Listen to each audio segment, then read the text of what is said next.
மகனே, மகளே, இதோ உனக்கான எச்சரிக்கை. உன் வாழ்க்கை இப்போது ஏன் ஒரு போர்க்களம் போல இருக்கிறது என்று குழம்பிப் போயிருக்கிறாயா? உன் பொறுமையை சோதிக்கும் இந்த நெருக்கடிகள் ஏதோ தற்செயலானது அல்ல. உன்னை ஒரு மகுடத்திற்கு தயார் செய்ய தேவன் உன் வாசலில் வந்து நின்றுவிட்டார். ஒரு பெரிய அற்புதம் நடப்பதற்கு முன்புதான் உன் குடும்பத்தில் போராட்டங்கள் வெடிக்கும். ஒரு மாபெரும் உயர்வு வருவதற்கு முன்புதான் நீ நம்பிய மனிதர்கள் உன்னை ஏமாற்றுவார்கள். கதவுகள் எல்லாம் அடைபடுகிறது என்றால் நீ தவறான பாதையில் நுழையக்கூடாது என்பதற்காக தேவன் போட்ட வேலி அது. இப்போது நான் சொல்லப்போகும் இந்த 5 ரகசிய அடையாளங்கள் உன் வாழ்வில் நடக்கிறதா என்று உன் ஆத்துமாவை சோதித்துப்பார். முதலாவது அடையாளம். காரணமே இல்லாமல் உன் உள்ளம் சுக்குநூறாக உடைந்து கொண்டிருக்கிறது.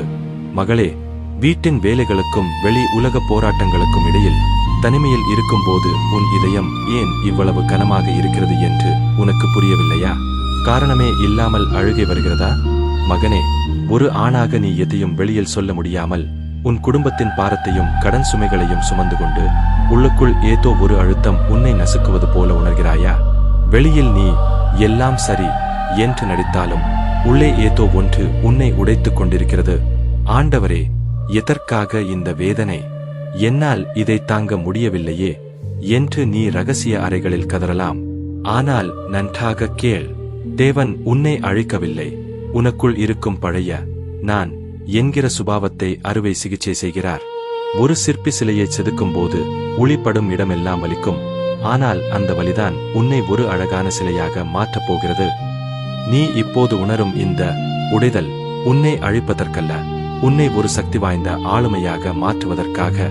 நீ அதிகம் அழுகிறாய் என்றால் தேவன் உனக்கு ஒரு பெரிய வெற்றியை எழுதிவிட்டார் என்று அர்த்தம். கலங்காதே, உன் விடியல் மிக அருகில். கவனமாக கேள். உன் பழைய வாழ்க்கை முடிவுக்கு வந்து ஒரு புதிய வசந்தம் தொடங்குவதற்கு முன்பு உன் ஆத்துமாவில் இருக்கும் தேவையற்ற சுமைகள் உடைந்து வெளியேற வேண்டும். அதனால்தான் நீ இப்போது உள்ளுக்குள் இவ்வளவு நெருக்கடியை சந்திக்கிறாய். இது வீண் அல்ல. சங்கீதம் 34:18 சொல்கிறது, கர்த்தர் மனம் உடைந்தவர்களுக்கு சமீபமாய் இருக்கிறார். இதன் ஆழமான அர்த்தம் என்ன தெரியுமா? நீ உடைந்து போயிருக்கிறாய் என்றால் தேவன் உன்னை விட்டு தொலைவில் இல்லை. அவர் உனக்கு இன்னும் மிக மிக நெருக்கமாக இருக்கிறார் என்று அர்த்தம். நீ கண்ணீர் சிந்தி அழுது கொண்டிருக்கும் போது அவர் உன்னை வேடிக்கை பார்க்கவில்லை, உன்னை தாங்கிக் கொண்டிருக்கிறார். உன் உடைதல் உன் முடிவல்ல, அது ஒரு பிரம்மாண்டமான புதிய ஆரம்பம். இரண்டாவது அடையாளம். நீ ஆழமான தனிமையை உணர்கிறாய். மகனே, மகளே, இந்த நாட்களில் உனக்கு யாரோடும் பேச பிடிக்கவில்லையா? உன்னை சுற்றி உறவுகளும் நண்பர்களும் இருந்தாலும் என்னை உண்மையாக புரிந்து கொள்ள யாருமே இல்லையே என்கிற வேதனை உன் நெஞ்சை அடைக்கிறதா? நீ நேசித்தவர்களே உன்னை தனிமைப்படுத்தி விட்டார்களா?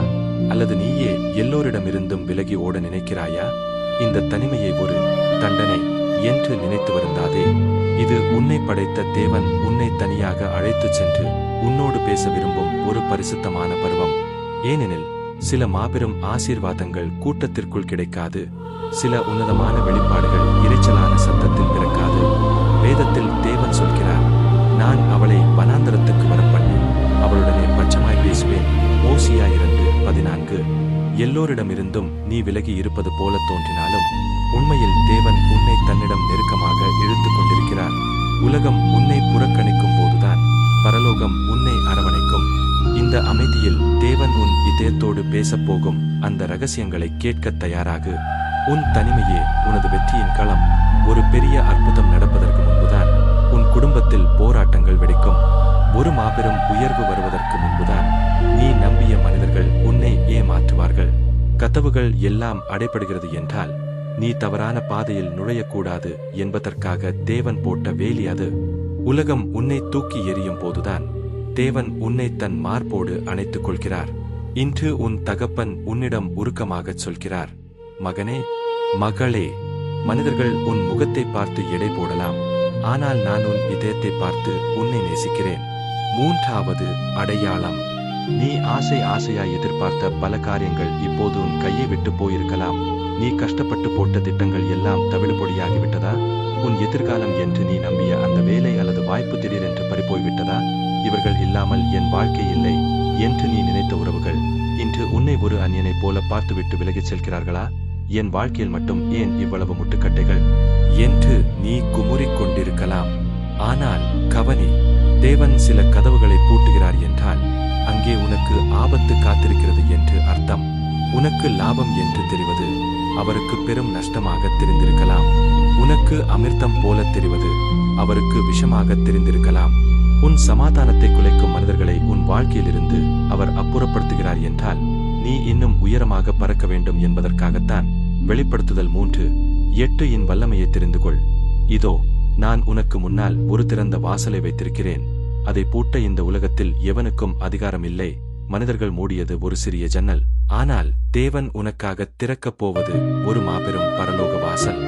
ஒரு பாதை அடைக்கப்பட்டால் வருந்தாதே, உனக்காக ஒரு ராஜபாதையை அவர் ஆயத்தம் செய்து கொண்டிருக்கிறார். தடைகளை தகர்த்து அவர் உன்னை வழி நடத்துவார். கலங்காதே, வெற்றி உனதே. மனிதன் திறந்துவிட்ட கதவுகள் இன்று இருக்கும், நாளை மறைந்துவிடும். ஆனால் உன் தேவன் திறக்கும் கதவு காலங்கள் கடந்தும் நிரந்தரமாய் நிற்கும்.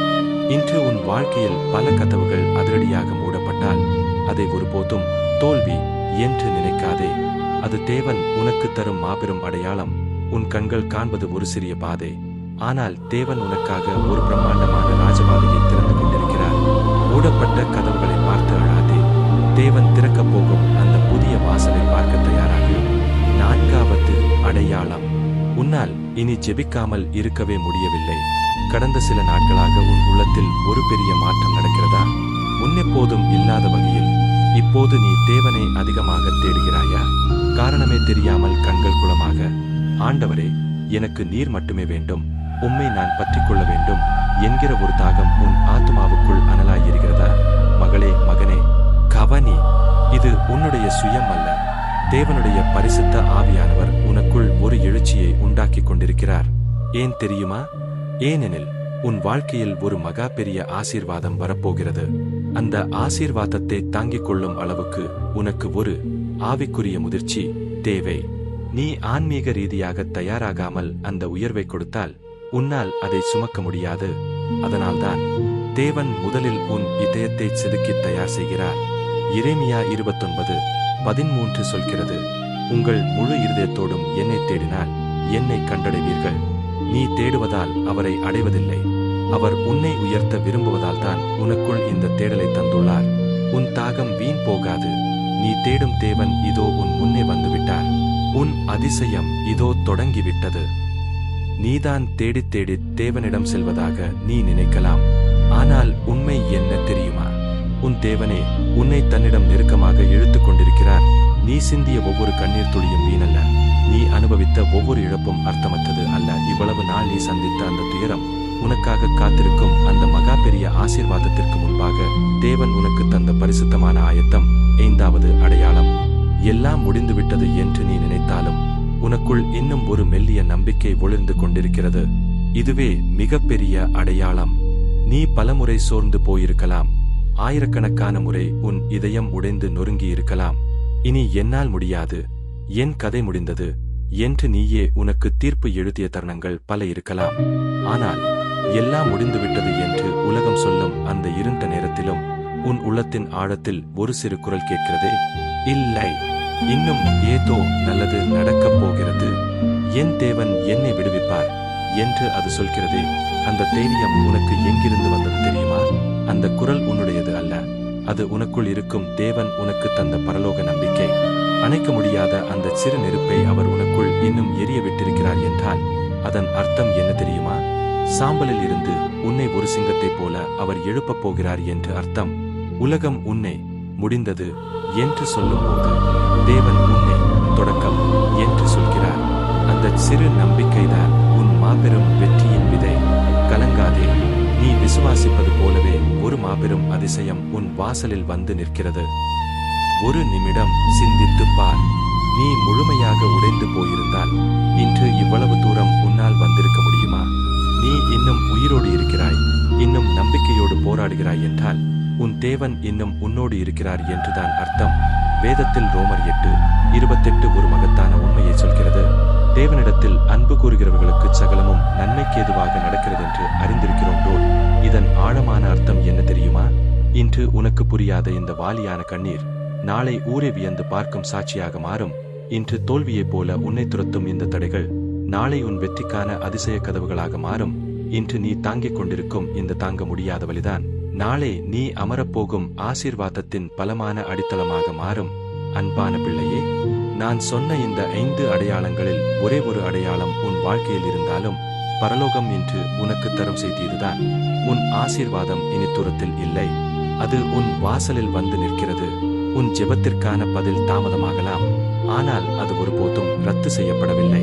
உன் கண்ணீர் வீணாகவில்லை, உன் கதறல் மறக்கப்படவில்லை. இதோ உன் நேரம் வந்துவிட்டது. நீ விதைத்த கண்ணீரை விட 100 மடங்கு அதிகமாய் நீ மகிழ்ச்சியை அறுவடை செய்யப் போகிறாய். எழுந்து நில், உன் தேவன் உனக்காக பெரிய காரியங்களை செய்யப் போகிறார்.